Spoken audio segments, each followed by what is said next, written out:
अरमान राजस्थान के रेगिस्तानी इलाके के एक छोटे से कस्बे में पैदा हुआ था। कस्बा इतना छोटा था कि वहां एक ही हाई स्कूल था।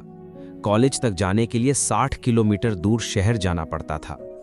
लोग यहां ऊंट पालन, छोटी दुकानों या हस्तशिल्प के काम से अपनी रोजी रोटी चलाते थे। जिंदगी सीधी सादी थी और लोगों की सोच भी। लेकिन अरमान अलग था। जब उसके दोस्त पतंग उड़ाने या ढोल बजाने में मस्त रहते, अरमान अपनी पुरानी कॉपी में कुछ लिखता रहता। वो दुनिया की ऊंची ऊंची इमारतों, नई नई खोजों और बड़े बड़े कारोबारों के बारे में पढ़ता और सपने देखता। उसके पिता एक कारीगर थे। वो अक्सर कहते, बेटा, सपनों से पेट नहीं भरता, काम सीखो, यही तुम्हारा भविष्य है। लेकिन अरमान के मन की बेचैनी कोई नहीं समझ पाता। एक दिन उनके कस्बे के स्कूल में एक मोटिवेशनल स्पीकर आए। उनका नाम था डॉक्टर तिवारी। वो खुद कभी गरीब परिवार से उठकर अब बड़े उद्योगपति बने थे। उन्होंने पूरे जोश से बच्चों को समझाया कि अगर तुम इसे सोच सकते हो तो इसे कर भी सकते हो। ये शब्द अरमान के दिल में बिजली की तरह गूंज उठे।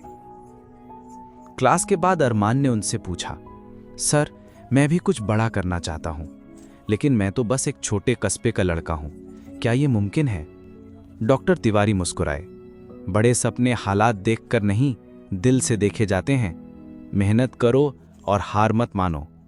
यही वाक्य अरमान की जिंदगी का मंत्र बन गए। हाई स्कूल पूरा होते ही अरमान ने अपने माता पिता से जयपुर जाकर पढ़ाई और काम करने की जिद की। मां की आंखों में आंसू थे, लेकिन होठों पर दुआएं। पिता चुप रहे, पर अंदर ही अंदर बेटे की आंखों की चमक पर गर्व भी कर रहे थे। जयपुर पहुंचकर अरमान को लगा जैसे वो किसी और दुनिया में आ गया हो। चौड़ी सड़कें, चमचमाती दुकानें, ट्रैफिक का शोर, सब कुछ उसके कस्बे से बिल्कुल अलग। उसने एक छोटे से कमरे को किराए पर लिया और जीविका चलाने के लिए एक ढाबे में काम शुरू कर दिया।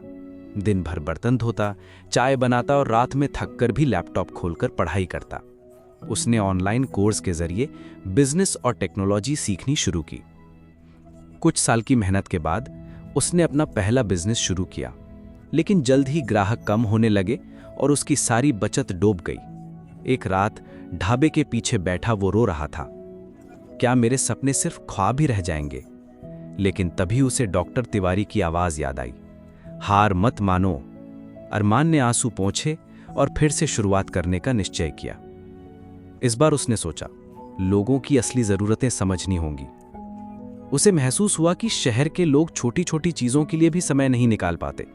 यहीं से उसे नया आइडिया मिला, एक मोबाइल ऐप के जरिए होम डिलीवरी सर्विस।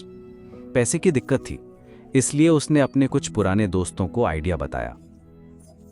उसके जुनून और आत्मविश्वास ने उन्हें भी प्रभावित किया और उन्होंने उसमें निवेश किया। अरमान ने रात रात भर कोडिंग सीखी, दिन में ढाबे में काम किया और महीनों बाद ऐप का पहला वर्जन लॉन्च कर दिया। शुरुआत में कई दिक्कतें आईं। कभी ऐप क्रैश हो जाता, कभी ऑर्डर लेट पहुंचते, लेकिन अरमान ने हार नहीं मानी।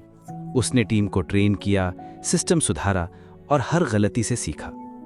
धीरे धीरे लोग उसकी सर्विस पर भरोसा करने लगे, ऑर्डर बढ़ने लगे और 1 साल के अंदर उसका बिजनेस पूरे जयपुर में मशहूर हो गया। उसका नाम अखबारों और न्यूज़ चैनलों में आने लगा। लोग कहते, देखो, कस्बे का लड़का अब शहर का उद्यमी बन गया। सफलता के बावजूद अरमान का दिल खाली था। उसे अपना कस्बा याद आता। एक दिन वो वहां लौटा। जब उसने मिट्टी को छुआ तो आंखें भर आईं। इस बार वो सिर्फ बेटा नहीं, बल्कि मिसाल बनकर लौटा था। उसने कस्बे में एक स्कूल और स्किल ट्रेनिंग सेंटर खोला, ताकि वहां के बच्चों को वो मौके मिले जो उसे कभी नहीं मिले थे। बरगद के पेड़ के नीचे बैठकर अरमान ने आसमान की ओर देखा और मुस्कुराया। अब वो सिर्फ सफल उद्यमी नहीं था, बल्कि दूसरों के सपनों को रास्ता दिखाने वाला दीपक बन चुका था। संदेश दोस्तों, ये कहानी सिर्फ अरमान की नहीं है, बल्कि हर उस इंसान की है जो बड़ा सोचने की हिम्मत रखता है। रास्ता कठिन होगा, असफलताएं मिलेंगी, लेकिन अगर आप डटे रहे तो सपने हकीकत बनकर सामने खड़े होंगे। अगर आपको ये कहानी पसंद आई हो तो कमेंट में लिखें, मैं हार नहीं मानूंगा। और इस वीडियो को लाइक और चैनल को सब्सक्राइब करना ना भूलें।